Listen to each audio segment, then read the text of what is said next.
the Mr. Clean Magic Eraser sponges when you put a bunch of graphite on clayboard, also on gesso board or any smoothly gessoed board, and you can take it back to pure white with that. It's like the most gentle sanding, but it'll just wipe it off like it's not even adhered to it at all.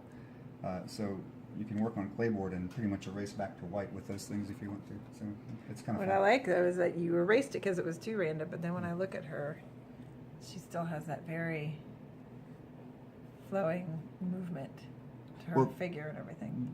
The quality of the piece, that there are big differences in it, but it kept the stuff that I wanted in this, and this is actually pretty significantly different than the actual sketch that I had, which I think is still over here.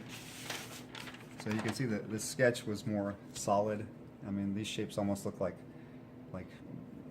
wing horn things coming off the upper part of her body, whereas these look more like tendrils, or these are a little more organic. Mm-hmm. But, Never be afraid to start over. oh no. I can't be afraid to start over because I do it so much. That's okay. But I do have to clean this brush out before it dries. All right, thank you. So it's been not even, 5 minutes, and it's... Yeah, and it's basically touch dry. It might feel a little tacky, but this acrylic varnish dries very, very quickly. Okay. And you can see that from the side there's a little bit of texture to the Oh, board. easily you Yeah, can see that. Which normal- this is the clay board, right? Yeah, clayboard is like vellum smooth, but I got to a point where I felt like I gessoed over the other one that I did that I felt like wasn't working very well. So I gessoed over it, and I used a sponge like one of these things to apply gesso and then smooth it out just like this. I'll do a video for that too. But what you can do is you can make a super fine tooth and then sand it a little bit, and it's almost like it's almost the same texture as that Arches watercolor paper that I like. Right. And then you have a more of a textured surface that you can work with and emphasize or smooth out if you want. But you were getting that, you had gotten yourself into a loop, Well, right? with The graphite, with the wet graphite. For this piece, it's really easy for the watered down graphite, because I was basically just using regular graphite powder and water and a brush, and it's real easy. I mean, you can get some beautiful movement in graphite that way, but it's also real easy to obliterate What exactly you've you're done. doing. And so it's in the fine tuning of that stuff that it becomes difficult to use. But it also becomes really fun to use if you slow down. But I was moving, and I was like overly anxious, so I started moving too fast. Too fast, and a much larger piece than the other ones you've done. Yeah, and this is large. Yeah, the other one that I've done like this have been about this big, and it's larger, so there was more to control and more to think about, and especially on a piece that I already had a design for. If I just started with it, which I'm going to do that in another piece, and just start with it and make something on the fly. Right. It's much easier because you can just surf it. You can surf. It's like surfing. You can just surf the wave of whatever happens and follow it to its conclusion. Whereas with this one, I sort of had a conclusion already in my head that on the paper that I wanted to get to, and so that was actually. It actually didn't work very well with that particular process in the beginning. So you just changed process. So I just switched to a different process, and it was only and the good part about that was that I did discover some shapes and patterns and technique and rhythms in the graphite. Okay. That I just internalized and remembered and brought back into this.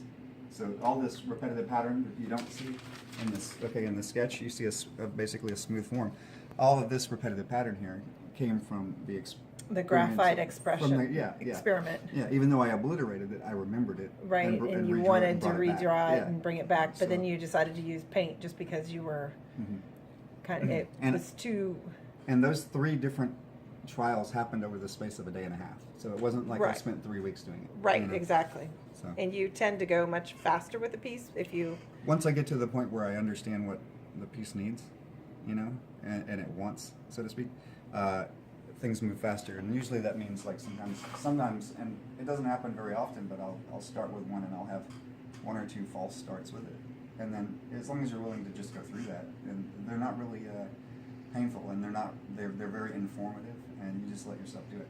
I won't do that, I don't do that usually on client work, because I kind of think that most of the time clients want to know what they're getting beforehand, so I do what they expect. Right. Right. Right. I do what they expect, and then try to push it a little as far as I can within the context of that. Right, but we're talking about your own. But my own stuff, you know, I can do whatever I want, and you know, I only have, you know, me and you to talk to about it, so Right. I can get away with almost anything.